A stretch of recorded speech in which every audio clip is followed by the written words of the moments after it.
According to reports, Manchester City have made a British record transfer bid for Elliot Anderson. We're going to get some more details here from the website, Nedum.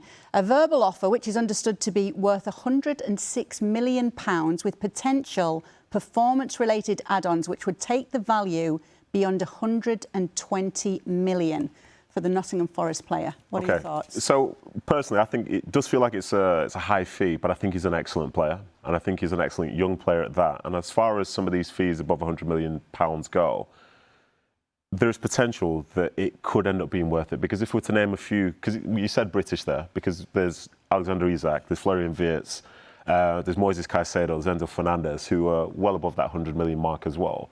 I think he has the potential to be of value in the same way an Enzo is or a Caicedo is for Chelsea. I think the fee itself, as I say, if it feels high, but if that's the number that they have to hit and they can afford to do it, I'm okay with it. I think he's an excellent player. I think he's not necessarily going to replace like a Rodri or Bernardo Silva as such, but I think he would help City propel into this next stage with this new manager in terms of a slightly different style of play, but somebody who's at the start of, becoming excellent. So I'm okay with it. And thankfully, like, people sometimes cry about transfer fees and so on.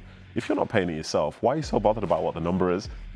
Just get over it. Okay. I think he's an excellent player. I think he was a key player for Forest last year. He's somebody who we expect to be starting for England at this World Cup, only a year after starting for the under-21s, as they return their title in the European Championships. I think he's a brilliant player, and I think he could be one of the best midfielders in the Premier League. Robbo. Yes, fully agree. I always say it, a midfield player is a midfield player because he can do most things. He can run forward, he can pass the ball, he's energetic, he's good defensively, he'll win the ball back, he can close down, he's got good brain.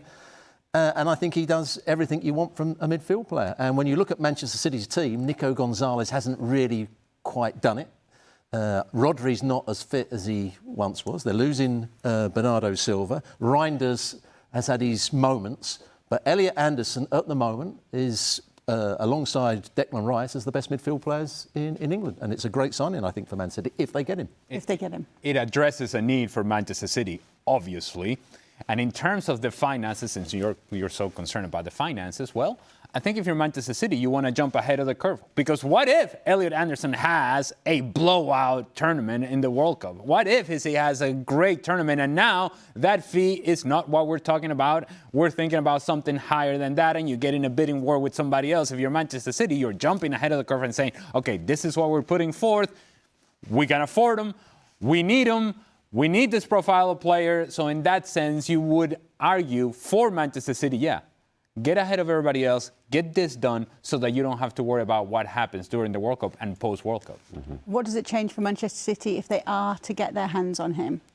I think for whoever the new manager coming in is we're obviously guessing it's going to be Maresca. I think he's got a brilliant footballer there. I think to talk about his style of play, I think Robbo's hit the nail on the head in terms of the fact that he can do everything.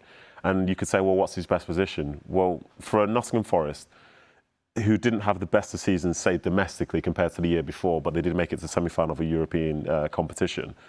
By the end of the season, domestically, Elliot Anderson had the most touches of any player in the whole of the Premier League, playing for a side that didn't have a ton of possession, so he was very comfortable on the ball. You then look at, say, the way he plays for England, and there are times, especially in the recent games that we've seen, Declan Rice is comfortable getting higher up on the pitch because they can trust Elliot Anderson to get on the ball. So he's like a hybrid 6'8", just a brilliant midfielder. So I think to have somebody in your ranks in that team who can come in with the Premier League experience now to have potential huge impact, and as well, with the setup around him, he can get better.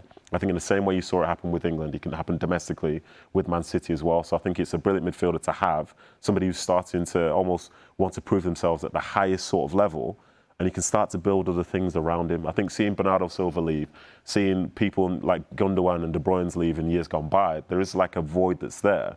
But for the way the Premier League is and European football is at this moment in time, maybe this is the era of the players like Elliot Anderson.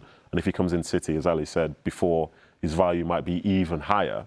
I think it's a fantastic sign. He brings dynamism to Manchester City. Yeah. That's what he brings. Manchester City have been a passing team, and they haven't got what I would say great athletes in midfield. They've now got a great athlete in midfield who can get around the pitch. We were talking in other segments about players having to cover fullback areas. He can do that. He can get forward. He can make runs. He can score goals. He doesn't score many goals at the moment, but his energy is there to score goals if you played him slightly higher. He can do everything you want from a midfield player.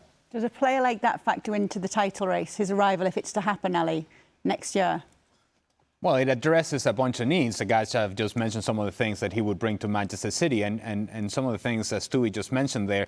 Manchester City is a passing team, and at times they're a passive team, a team that lacks the energy to press the ball the way they once did, to counter-press, to regain possession higher of the field. They haven't been able to do that for a couple of years now, and so here's a player that can give you that. And if indeed that's the style that you want to play, then you need players that are able and capable of doing that.